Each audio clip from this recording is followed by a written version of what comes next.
कैसे हो आप सब। उम्मीद करता हूँ ठीक ठाक होंगे, भले चंगे होंगे। तो भाई आज की इस वीडियो में एक्सप्लेन करने वाला हूँ मिर्ज़ापुर सीज़न 3 के एपिसोड 6 को। अगर आपने इससे पहले इसके 5 एपिसोड का एक्सप्लेनेशन नहीं सुना है, उसकी स्टोरी आपको नहीं बताया, तो आप मेरे चैनल पर क्लिक करके इसके प्लेलिस्ट को एक्सेस कर सकते हैं। प्लेलिस्ट का नाम है मिर्ज़ापुर सीज़न 3। तो भाई बढ़ते हैं अपनी नेक्स्ट एपिसोड की ओर। तो भाई जैसे मैंने एपिसोड 5 की एंडिंग बताया था कि गोलू जो होती है वो किडनैप कर ली जाती है त्यागी के द्वारा, उसका कुछ पता नहीं होता है और यहाँ पे गुड्डू भटभटाया डोलता है, उसको ढूंढता फिरता है गुस्से में, कभी कहीं तो कभी कहीं। तो अभी बढ़ते हैं कि इस एपिसोड में क्या होता है। तो भाई एपिसोड 6 की स्टार्टिंग में सबसे पहले हमें दिखाया जाता है, फिर यहाँ पे हमें दिखाया जाता है कि गुड्डू जो होता है वो मार देता है जौनपुर के जो बाहुबल होते हुए, यानी कि शरद शुक्ला के राइट हैंड को, जो उसका खास आदमी होता है उसको गुड्डू मार देता है उसी के ठिकाने पे जाके। और इससे चिंतित भयभीत होने के बाद जो शरद शुक्ला होता है वो कालीन भैया से बातचीत करता है, जहाँ पे कालीन भैया उसको समझाते हुए कहते हैं कि तुम्हें इतनी चिंता करने की ज़रूरत नहीं है। देखो गुड्डू जो होता है वो अपने दिमाग से नहीं खेलता है, वो एक ब्रह्म राक्षस की तरह है, महिषासुर की तरह है कि उसके दिमाग में जो है उसने वो कर दिया। वो सोचता नहीं है कि इसका प्रभाव क्या पड़ने वाला है, तो उसको जो करना है करने दो। वो ज़रूर कोई ना कोई गलती ज़रूर करेगा जिससे हम उसको पकड़ सकते हैं और फिर हम उस चीज़ का फ़ायदा उठा सकते हैं। तो तुम उसको जो कर रहा है करने दो। और जो तुम सोच रहे हो कि मैं बैठक बिठाऊं, तो बैठक बिठाने के बिल्कुल मत सोचना। इससे क्या होगा, सभी बाहुबलियों के बीच में तुम कमज़ोर दिखोगे। तो तुम्हें ऐसा कुछ करने की ज़रूरत है नहीं। दूसरी तरफ गुड्डू जो इतना गुस्से में होता है, जिम मारता है, अपनी फ्रस्ट्रेशन निकालता है, वहीं उसके पास फ़ोन आता है प्रयागराज के बाहुबली का, जो उसको समझाता है कि मैंने तुमसे क्या कहा था कि दशहरा तक कोई भी खून खराबा नहीं होना चाहिए, लेकिन तुमने ऐसा मान नहीं क्यों। जाफर कहता है कि देखो जब तक गोलू नहीं मिलेगी मैं ये सब करता रहूँगा और किसी भी हाल में करता रहूँगा, नहीं रुकूँगा। जहाँ पे वो बाहुबली कहता है कि क्या सबूत है कि गोलू उनके पास है। जहाँ पे कहता है कि आपके पास क्या सबूत है कि गोलू उनके पास नहीं है, वो सबूत मेरे पास ले आओ और मैं रुक जाऊँगा, मुझे इन चीज़ों की ज़रूरत नहीं है। और वहीं दूसरी तरफ जो अफीम का जो डील पक्की हुई थी गुड्डू की लाला के साथ, वो अफीम जा रहा होता है नेपाल के जरिए, लेकिन वहीं पर पुलिस उसको पकड़ लेती है। बट बहुत ही तरीके से गुड्डू जो होता है रास्ता चेंज कराता है, तो अफीम का जो भी जितना भी माल था वो सारा वापस चला जाता है लाला की बेटी के पास। और वहाँ पे गुड्डू उसके घर पहुँचता है लाला की बेटी के पास और उससे कहता है कि ये सब क्या हुआ है, और वो माल लेने से मना कर देता है और फिर उसके ऊपर चढ़ता है। उनकी थोड़ा आनाकानी हो जाती है, फिर गुड्डू वहाँ से वापस आ जाता है। वहीं दूसरी तरफ हमें दिखाया जाता है रमाकांत पंडित को, जो कि उस शायर से मिलता है, जो कि एक बेसुरी शायरी के बेस पे यहाँ पे आ जाता है और इस जेल में फंस जाता है। तो भाई उसका भी एक बहुत इंपॉर्टेंट रोल होता है इस सीरीज़ में। और वहीं दूसरी तरफ शरद शुक्ला जो होता है एक बंदे को बुलाता है ये टेस्ट कराने के लिए कि जो गुड्डू के पास अफीम है वो अफीम हमसे बेटर अफीम है या फिर हमसे लो क्वालिटी का है। जहाँ पे वो आदमी उससे सीधा डायरेक्ट बोल देता है कि ये जिस टाइप का अफीम है ये हमारे अफीम से तो लाख गुना बेहतर है, और अगर ये अफीम मार्केट में आ जाता है तो हमारे अफीम की कीमत मार्केट में बिल्कुल ख़त्म हो जाएगी। कोई उसको खरीदना तो छोड़ो, देखने तक नहीं आएगा हमारे अफीम को। इसको हमें जल्द से जल्द रोकना होगा मार्केट में आने से पहले। और वहीं दूसरी तरफ जो मैंने आपको बताया जो शायर मिलता है रमाकांत पंडित से, वो उससे बातचीत करता है। वहीं पे आ जाता है लाला। लाला उसकी शायरी के बेस पे, उसको एक टैलेंट है उस बेस पे उससे कुछ पैसे देता है और उसकी बढ़ाई करता है। और फिर थोड़ा दूर जाके रमाकांत पंडित से अकेले में बात करता है। वो उससे कहता है कि मैंने सुना है आपने बहुत से लोगों की अपील आगे की है ताकि उनको रिहा कर दिया जाए, बल्कि उनकी बेल करा दी जाए जेल से, तो थोड़ी अर्जी हमारे भी लगा दो। तो वो थोड़ा बहुत बहस फूस करके उसके साथ मक्खन लगा के अपनी बात मना लेता है और अपील डलवा देता है उसकी बलि के लिए।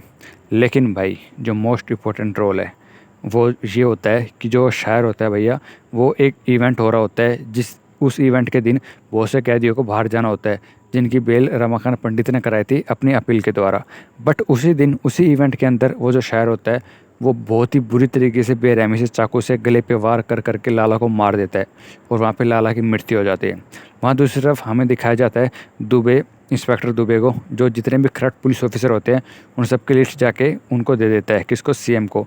अब महादेव जो कि सीएम है वो उन सबको सस्पेंड कर देगी और उसके बदले इसको जो होती है वो अंदर ले लेती है, यानी कि दोबारा जॉब दिला देती है।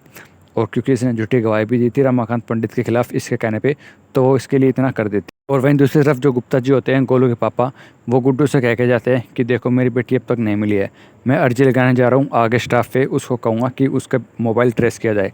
बट उसकी बात सुनी नहीं जाती, क्योंकि जो सरकार का मानना होता है कि गोलू जो होती है वो एक क्रिमिनल है, कि वो क्रिमिनल के साथ रहती है गुड्डू के साथ, तो हम उसके लिए कोई भी मदद नहीं कर सकते। सीधा मना कर देते हैं वो गुड्डू यानी कि गोलू के पापा के मुँह पे। और फिर सीएम साहिबा महादेव जो होती है वो अपनी चाल चलती है और आईजी दुबे का ट्रांसफ़र दोबारा से मिर्ज़ापुर में करा देती है। अब इसी बात का दुख मनाते हुए वहाँ पे होम मिनिस्टर आते हैं और वो कहते हैं कि मेरी मर्ज़ी के बिना तुम ये सब डिसीजन कैसे ले सकती हो। या फिर वो कहते हैं कि हमें आपकी मर्ज़ी की ज़रूरत नहीं है और फिर भी आपको ये सब करना है, तो आप चाहे तो इस्तीफ़ा दे के जा सकते हैं। ये सुनने के बाद उनको बड़ा दुख होता है और वो अपना सा मुँह लेके वहाँ से वापस चले जाते हैं। वहीं दूसरी तरफ मीना त्रिपाठी जो गुड्डे के साथ रह रही होती है, उसको बार बार भाई अपने घर में एक काली बिल्ली दिखाई देती है उसके बच्चे के इर्द गिर्द घूमती घूमती। तो वो उसके लिए बहुत से जाल बिछाते हैं और उससे वो डरती है कहीं ये इसके बच्चे को चोट ना पहुँचा दे। तो वो उसके लिए बेटा काफ़ी टेक केयर करती है, एक जाल बिछाती है ताकि वो बिल्ली उसमें फंस जाए। और वहीं हमें दिखाया जाता है भैया भरत त्यागी, जो कि अपने जाल में गोलू को फंसाता है और उसको किडनैप करता है। अब हमें दिखाया जाता है कि गोलू किडनैप का हुई है। भैया गोलू जो होती है, जो भरत त्यागी के बच्चे होते हैं जिस स्कूल में जाते हैं, उस स्कूल के एक बेसमेंट में रूम होता है, वहाँ पे वो उसको कैद करके रख लेता है और वहीं पे उसका दाना पानी करता है, उसके चोट उसके जख्म देखता है क्योंकि उसने उसको गोली मारी थी, और उसको खाना पानी दे के जाता है, उससे बातचीत करता है। लेकिन पहली मुलाकात में ही जो गोलू होती है वो उसको पहचान लेती है कि ये बड़े नहीं, ये छोटे ही हैं और बड़े होने का नाटक कर रहे हैं। तो वो समझ जाती है कि ये भरत किस टाइप का आदमी है।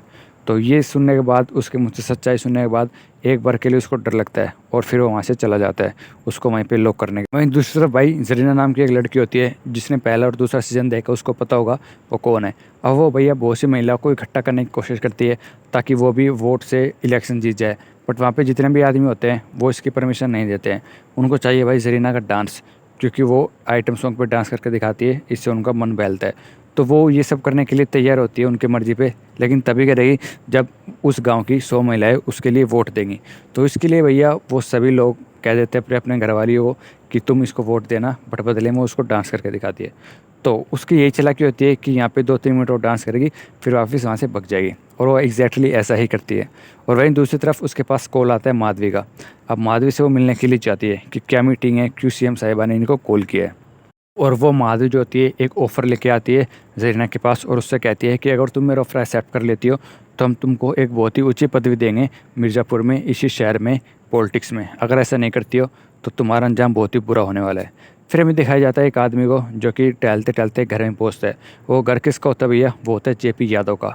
तो यहाँ पे जेपी यादव की एंट्री होती है, जहाँ जिसको पता लगता है कि माधवी बहुत ही चर्चा में, उसकी सरकार आ चुकी है, और उसको जरीना के बारे में भी पता लगता है। और वो ऑफिशियली भाई बनारस में अंडरग्राउंड होकर रहता है, किसी को भनक नहीं होती कि जेपी यादव जिंदा भी है। सो भाई ये होता है हमारे एपिसोड 6 का क्लाइमैक्स सीन। तो होप करता हूँ आपको ये एपिसोड भी अच्छा लगा होगा। मैं मिलता हूँ जल्दी इसके 7वें एपिसोड के साथ। अगर आपको ये एक्सप्लेनेशन अच्छी लगी तो चैनल को सब्सक्राइब कर देना। मिलता हूँ अगली वीडियो में, तब तक के लिए जय Shri Ram. Like comment share subscribe.